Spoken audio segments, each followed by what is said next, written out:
Assalamualaikum warahmatullahi wabarakatuh. A'udzubillah bismillah alhamdulillah salatu wassalamu ala rasulillah ala alihi wa sahbihi wa mawalah wa la haula wa la quwata illa billah amma ba'da. Gimana kabar sobat-sobatku semua? Mudah-mudahan Allah senantiasa melimpahkan karunia, hidayah, inayah, wassalamah, wal barokah, wal karomah ya, fiddin wa dunya wal akhirah. Nah. Oke, sobat-sobatku semua,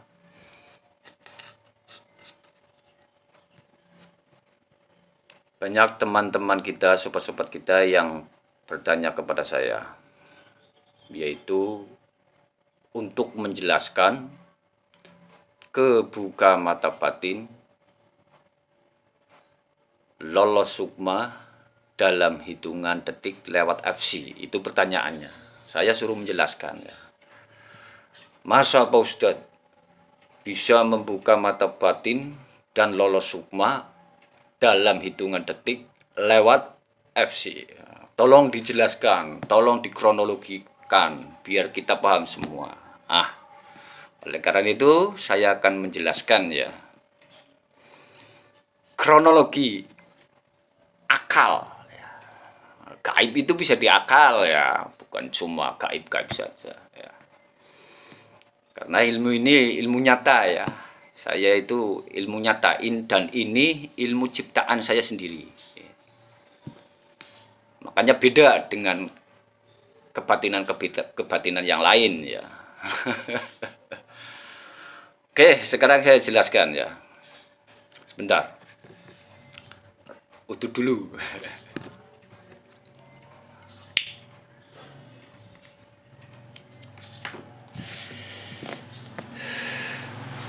Oke, lanjut ya. Manusia itu mempunyai dua unsur. Unsur dohir, unsur batin. Ya. Semua ulama, semua ustadz, semua kiai, semua orang sesepuh ya, itu sepakat. Bahkan bukan cuma kalangan muslim saja, kalangan non-muslim pun sepakat bahwa manusia itu mempunyai dua unsur, yaitu dohir dan batin. Oke.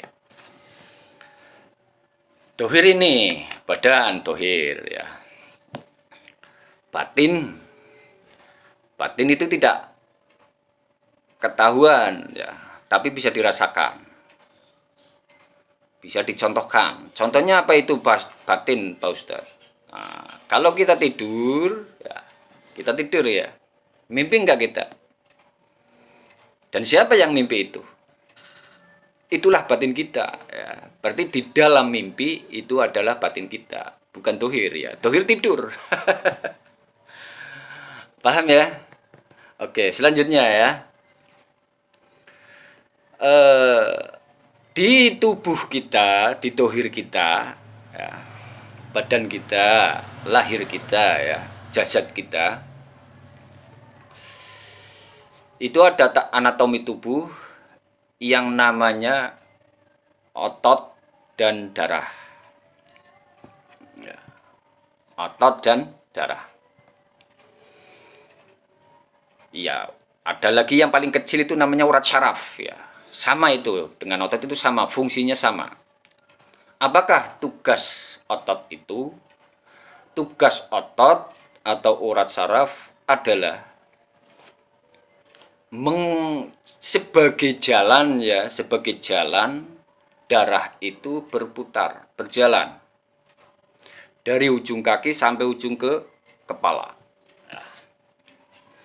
Paham ya? Jadi otot dan darah itu saling membutuhkan ya. Otot butuh darah, darah butuh otot. Nah, tugasnya otot adalah menjalankan atau memutarkan darah dari ujung kaki sampai ke ujung kepala. Paham ya? Oke.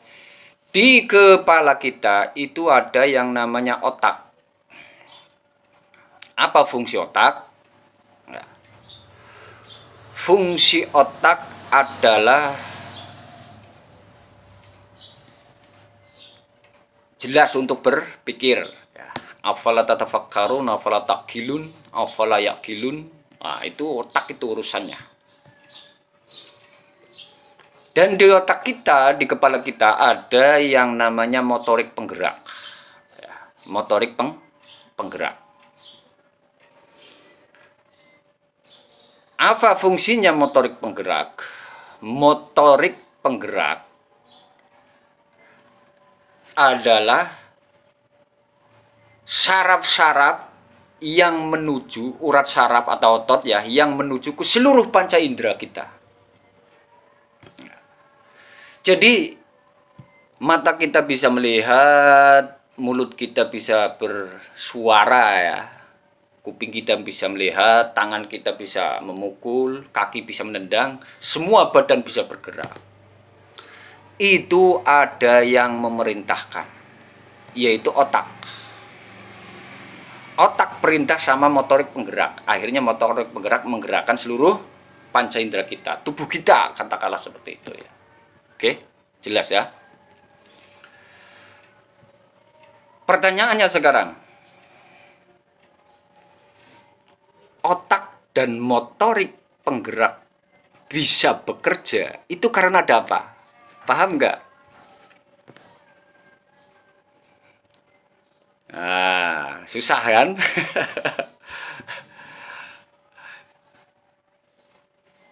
Otak dan motorik bekerja itu karena ada darah yang menuju ke otak dan motorik ya. Jadi motorik dan otak bisa bekerja karena ada darah ya. Darah itu. Nah, kalau saya contohkan agar lebih gamblang ya, lebih paham ya. Itu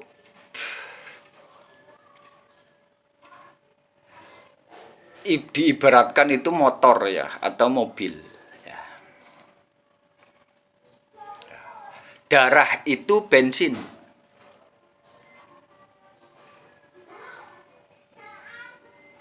Otak dan motorik itu mesin ya.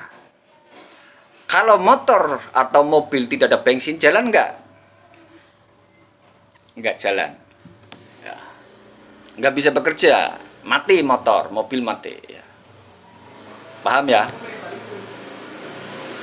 Nah, kalau yang ada urusannya dengan minyak jahanam itu, kalau bensin ya, bensin itu kotor. Mesin bisa jalan nggak? Jalan Pak Ustadz, tapi susah, berbet gitu ya, gitu. Demikian juga ini kalau disangkutkan dengan minyak jahanam ya. Tapi nggak usah lah, ini membahas tentang kebuka mata batin dan lolos sukma dalam hitungan detik ya. Lanjut ya. Kemudian tadi paham ya, jadi otak kita, motorik kita bisa bekerja karena ada darah. Oke ya, poinnya di situ. Lanjut, di tubuh kita urat syaraf atau otot sebagai jalan darah yang mudah dihentikan itu ada di sini, di tenggorokan. Yang begini nih di sini. Ini hati-hati ya. Makanya perlu penjelasan ya. Karena di sini itu banyak urat saraf ya, otot. Urat nafas ada. Urat untuk menghentikan darah ada. Ya. Jadi kalau nggak profesional, bukan ahlinya, jangan berani-berani ya. Bisa berbahaya. Ya. Nah, kalau darah yang menuju ke kepala kita hentikan di sini, darah nggak bisa menuju ke kepala. Pertanyaannya sekarang, otak bisa bekerja nggak? Nggak bisa. Karena tidak ada darah. Pertanyaannya lagi, apa yang akan terjadi pada dohir kita, badan kita, apabila otak tidak ada suplai darah? Nah, ada yang tahu nggak nih sobat semua? Oke, saya jawab ya. Kalau otak tidak ada suplai darah, motorik tidak ada suplai darah, yang akan terjadi pada tubuh kita,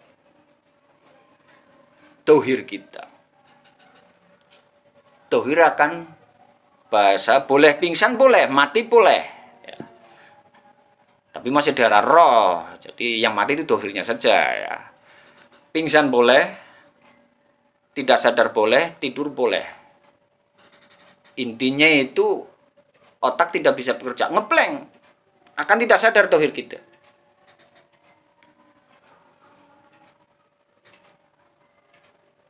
Inilah pertanyaan yang harus sobat semua garis bawahi.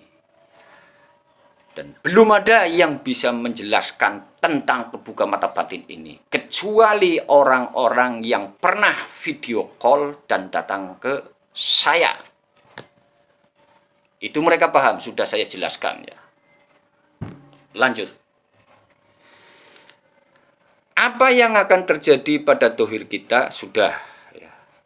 Pertanyaannya, ketika dohir tidak sadar atau tertidur, tidur aja ya, dohir tidur. Kalau sampean lihat video saya kan itu yang saya totok ya, kan orang tidur semua ya. Oke ya. Pertanyaannya sekarang, garis bawah ini, batin ikut tidur enggak? Jawab sobat semua. Batin ikut tidur enggak? Lah Pak Ustadz ribet amat, sudah dijawab aja kan gitu. Secara logika batin tidak tidur. Kalau batin tidak tidur, dohir tidur kan tadi ya, batin nggak tidur. Berarti masih begini dong. Masih duduk. Kan beda, dohir tidur. Batin nggak tidur. Ya masih duduk seperti ini. Maka batin itu akan melihat semua ada yang di depannya. Sementara alam sono itu transparan. Sehingga semua alam bisa ditembus. Kita mau kemana saja itu bisa. Karena batin nggak tidur. Nah, koma ya, jelas ya. Inilah yang saya maksud dalam hitungan detik kita bisa lolos sukma kemanapun. Dan bisa komunikasi sama makhluk siapapun. Baik manusia, jin, syaitan, semua bisa komunikasi dan bisa melihatnya.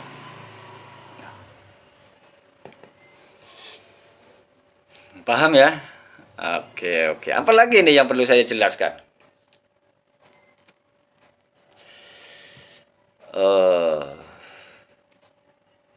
Inilah yang lewat video call itu seperti ini ya. Saya jelaskan seperti ini.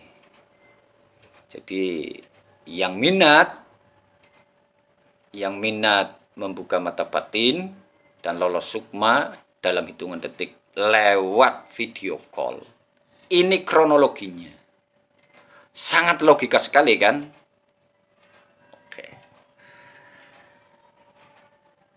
Itu semua batin yang tidak tidur adalah batin yang ada bakat.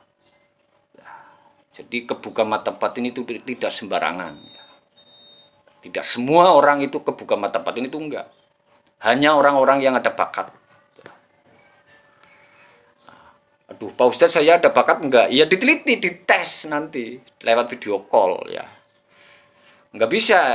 Jangan percaya orang bisa mengetes ini lewat media apapun, cuma di Terawang saja itu nggak bisa, itu bohong itu. Nah, tapi harus dicek. Kalau lewat video call, dicek lewat video call, kan seperti itu. Nah, seperti itu ya. Wah, sebenarnya ini panjang ya, kalau saya menceritakan itu panjang sekali. Ya, jadi kalau memang sobat minat, ya, kalau memang sobat minat ya, lewat video call, nanti saya jelaskan semua, saya terangkan semua kalau sudah clear ya. Oke, gitu aja. Terima kasih. Wassalamualaikum warahmatullahi wabarakatuh.